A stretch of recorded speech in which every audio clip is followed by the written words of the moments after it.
நம்ம படிக்க வைக்கிறோம், அறிவை வளர்க்குறோம். அறிவை வழங்க நான் வேண்டான்னு சொல்லலை. நான் ஆசிரியர் பணியில் இருந்தவன். அப்போ வகுப்பறையிலே நான் பார்ப்பேன் சார், சில பிள்ளைகளுக்கு மார்க் குறைஞ்சி போச்சுன்னா இன்னும் வாழ்க்கையே போன மாதிரி ஃபீல் பண்ணுங்க. அமுதான்னு ஒரு பொண்ணுங்க 95 மார்க் வாங்கியிருக்குது சார். ஆனால் கண்டீரும் கம்பளையுமா இருக்குது. எனக்கு ஆச்சரியம்.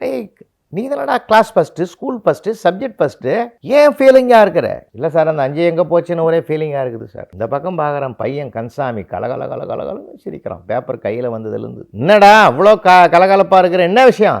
அந்த 5 ஏங்கிட்ட இருக்குதுன்னா 95 கவலைப்படுது, 5 கலகலப்பாக இருக்குது. ஆனால் அவனை ஏன் நான் சுமக்கிறேன் தெரியுமா? அவன் அடுத்து ஒரு வார்த்தை சொன்னான் தெரியுமா உங்களுக்கு?